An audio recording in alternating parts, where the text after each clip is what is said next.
Bienvenue sur Africa 24 dans cette nouvelle édition de l'Africa Tonight. Au sommaire de l'actualité, les célébrations de l'indépendance endeuillées ce dimanche à Madagascar par un attentat à la grenade. Un dernier bilan provisoire fait état de moins 2 victimes, des adolescents de 16 et 18 ans.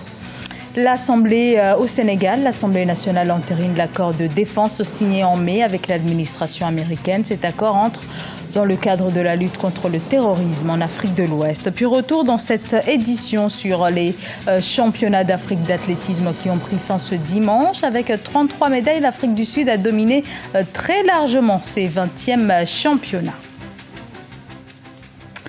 2 personnes ont perdu la vie dans l'explosion d'une grenade dans un stade de la capitale malgache ce dimanche. Lors des célébrations de la fête nationale, le chef de l'État, Rajaonarimampianine, évoque la piste politique, mais pour l'heure, toutes les hypothèses restent encore ouvertes. Ibrahima Djoumaba. Madagascar encore sous le choc au lendemain de l'attentat qui a fait au moins 2 morts et 84 blessés à Antananarivo. Dimanche 26 juin 2016, alors que le peuple malgache célébrait le 56e anniversaire de l'indépendance du pays, une grenade a explosé dans un stade de la capitale où se tenait un concert organisé par le chef de l'État. Ce dernier a évoqué une piste politique. La veille, dans son adresse à la nation, il défendait son bilan en demandant à ses détracteurs du temps pour les résultats de ses projets structurants. Le gouvernement veut dès lors jouer la carte de la fermeté. Des enquêtes sont en cours pour situer les responsabilités. Dans le monde entier existe ce qu'on appelle la trêve politique. Mais à Madagascar, on ne respecte même pas cette trêve politique.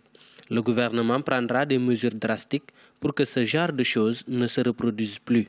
Le chef de l'État malgache requiert la solidarité des acteurs nationaux et internationaux pour redresser son pays miné depuis plusieurs années par des tensions politiques et sociales. Depuis l'attentat, la sécurité a été renforcée dans la capitale. Ce n'est pas la première fois que la célébration de la fête de l'indépendance est endeuillée à Madagascar. En 2014, 2 personnes avaient également perdu la vie lors d'une bousculade lors du concert organisé en marge de la fête de l'indépendance. Le jour de l'investiture du président Rajaonarimampianine, donc, il y a eu déjà un attentat qui a fait 1 mort. Son mandat a été entaché à chaque fois d'actions qu'il qualifie aujourd'hui donc de terroristes, c'est selon. De toute manière, aujourd'hui, Madagascar a besoin d'une certaine stabilité politique.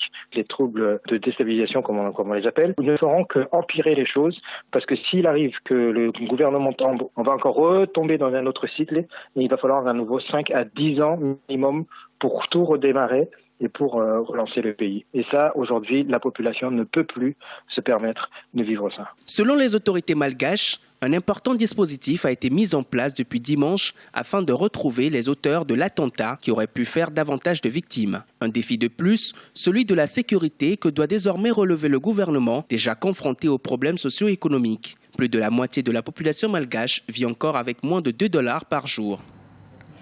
L'impasse politique continue en République démocratique du Congo entre la majorité présidentielle et l'opposition. Le dialogue se fait toujours attendre et dernièrement, c'est dynamique de l'opposition qui le rejette en bloc. Le bras de fer se poursuit donc. Le pouvoir soutient l'idée que le scrutin de 2016 devient improbable et de l'autre côté, l'opposition réclame la tenue de ce scrutin dans les délais constitutionnels. Deogracias Podo. Pour l'opposition congolaise, la tenue effective des élections présidentielles et législatives dans le délai constitutionnel est aujourd'hui la seule solution à la crise politique que traverse actuellement le pays. Samedi 25 juin 2016, c'est au travers d'un communiqué que la plateforme dynamique de l'opposition a rejeté l'idée du dialogue politique proposé par le président Joseph Kabila, dont elle exige toujours le départ au terme de son mandat. Les opposants estiment que seul le respect des textes de la Constitution pourrait garantir un retour de la paix en République démocratique du Congo. Le dialogue convoqué par l'ordonnance de M. Kabila est un piège et la dynamique le rejette catégoriquement. Aucune solution à la crise actuelle ne peut être envisagée en dehors du cadre constitutionnel et de la résolution 2277 du Conseil de sécurité des Nations Unies, à laquelle la dynamique adhère totalement. La tension politique est encore vive en République démocratique du Congo, où l'opposition exige également que soient libérés ses membres et autres militants pro-démocratie incarcérés par les autorités. Elle dénonce également une instrumentalisation de la justice à des fins politiques et réclame un meilleur forum de discussion avec l'implication de tous les protagonistes de la crise sous l'égide de la communauté internationale, notamment des Nations Unies. Soupçonnant depuis plusieurs mois le chef de l'État Joseph Kabila de vouloir organiser un référendum pour se maintenir au pouvoir, l'opposition se veut aujourd'hui plus unie et plus déterminée. Cette unité aujourd'hui D'abord, elle a surpris tout le monde parce que beaucoup de gens ne s'attendaient pas que l'opposition allait se mettre d'accord autour d'Étienne Tshisekedi. Ce qui est vrai aujourd'hui, c'est aussi la position de la communauté internationale. Les conditions posées par l'opposition sont telles qu'il sera difficile que l'actuel médiateur continue à faire son travail. C'est aussi une pression sur Kabila pour que les élections soient organisées avant la fin de l'année. Mais est-ce que les choses vont se passer ainsi? Voilà qui nous amène dans une sorte d'incertitude et on ne sait pas de quoi demain sera fait. Même si aujourd'hui le rejet du cadre de concertation tel que proposé par le gouvernement congolais est partagé par une bonne partie de l'opposition, tous ne sont néanmoins pas d'accord. Certains acteurs politiques considèrent ce dialogue comme une opportunité pour parvenir aux élections apaisées et donc un retour à la paix et à la stabilité en République démocratique du Congo. Et justement, ce dialogue politique convoqué par le président Joseph Kabila il y a près d'un an était au cœur des discussions entre le chef de l'État et son homologue Denis Sassou Nguesso. Le président Joseph Kabila était en visite à Oyo, en République du Congo, ce lundi. Visite également placée sous le signe du renforcement des relations économiques et politiques entre les deux États voisins. Le Parlement sénégalais a ratifié l'accord signé avec les États-Unis en mai 2016, un accord de coopération qui, en substance, permettra la présence permanente de militaires américains dans le pays. Cette mesure intervient dans un contexte où les forces de sécurité sénégalaises sont en alerte. Oumou Kalsoumba.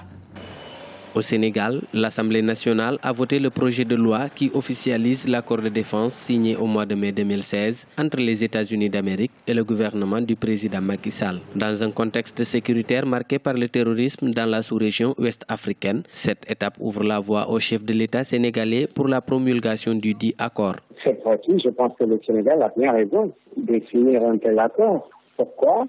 Parce que la géopolitique sous-régionale, d'abord, le commande, elle est perturbée, elle est secouée, et aujourd'hui, le Sénégal est cœur de cible.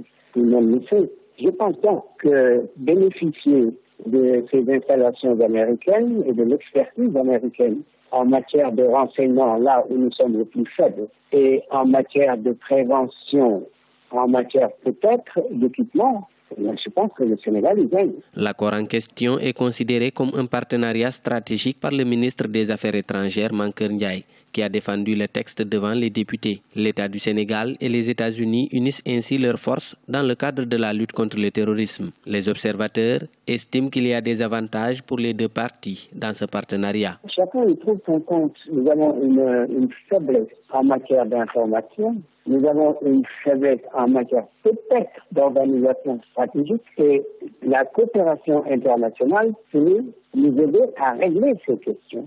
Je pense donc qu'il faut s'attendre à une ouverture de ce côté-là. Aussi bien nous sommes ouverts au plan économique avec pas mal de pays, il faut que nous apprenions aussi à nous ouvrir sur le plan militaire. Cet accord de défense va permettre aux forces américaines de faire des interventions sur d'éventuelles menaces. Mais il reste un accord gagnant-gagnant, estime le ministre Mankeur Ndiaye. Au mois de février 2016, le Sénégal avait accueilli pour la 3e fois l'exercice militaire Flintock, organisé annuellement par les États-Unis en Afrique.